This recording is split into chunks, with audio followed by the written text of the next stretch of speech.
Assalamualaikum warahmatullahi wabarakatuh. Innal hamdalillah wassalatu wassalamu ala Rasulillah Sayyidina Muhammad ibni Abdillah wa ala alihi wahbihi wa mawala amma ba'du. Segala puji hanya milik Allah Rabbi, segala zat yang maha ghafur, zat yang maha syukur, yang telah memberikan beribu-ribu nikmat yang tidak terukur. Nikmat ilmu, nikmat Islam, sampai nikmat sehat walafiat, sehingga kita bisa berkumpul di tempat insya-Allah diberkahi Allah Subhanahu wa taala. Perkenalkan, nama saya Fadli Afan. Saya dari Prodi Akuntansi Syariah kelas 3C. Baiklah, di sini saya akan mengulang materi dari pertemuan 1, yaitu konsep manajemen pemasaran Islam. Pengertian pasar menurut Klotter bahwa pasar yaitu terdiri dari semua pelanggan potensial yang bersedia dan mampu melaksanakan tertentu yang sama, yang mungkin bersedia dan mampu melaksanakan pertukaran untuk memuaskan kebutuhan dan keinginan itu.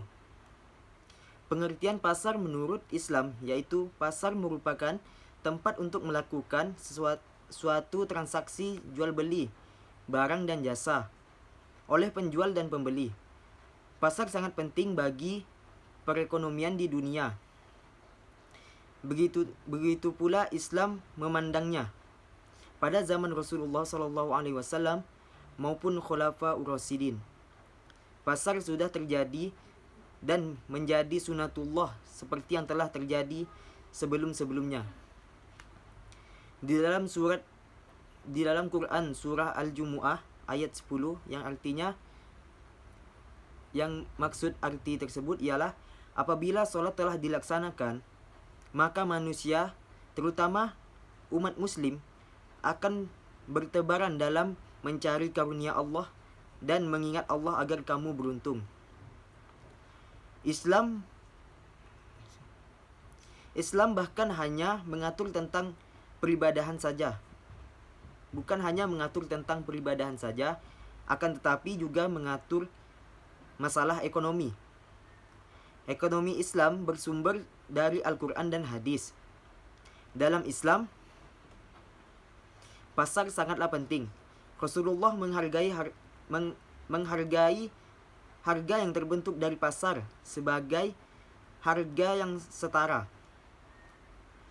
Pemasaran syariah atau marketing syariah adalah sebuah disiplin bisnis strategis yang mengarahkan proses penciptaan, penawaran, dan perubahan nilai dari suatu inisiator kepada stakeholders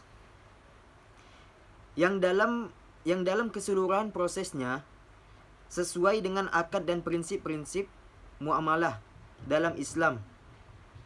Maksudnya, dalam marketing syariah itu seluruh proses, baik proses penciptaan, proses penawaran maupun proses perubahan nilai, tidak boleh ada hal yang bertentangan dengan akad dan prinsip muamalah yang Islam.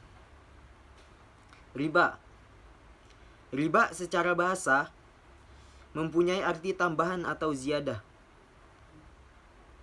Di dalam surah Al-Baqarah ayat 275 yang maksud dari artinya ialah orang beranggapan bahwa jual beli itu sama dengan riba.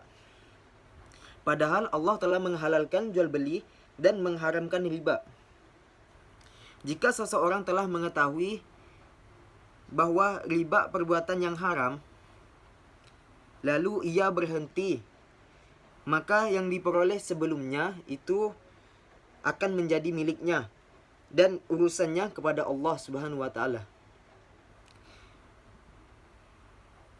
Jika seseorang itu masih mengulangi perbuatan yang haram tersebut, dan maka ia akan menjadi penghuni neraka yang kekal. Baiklah, hanya itu yang bisa saya sampaikan. Kurang dan lebihnya saya mohon maaf. Wabillahi taufiq wal hidayah. Wassalamualaikum warahmatullahi wabarakatuh.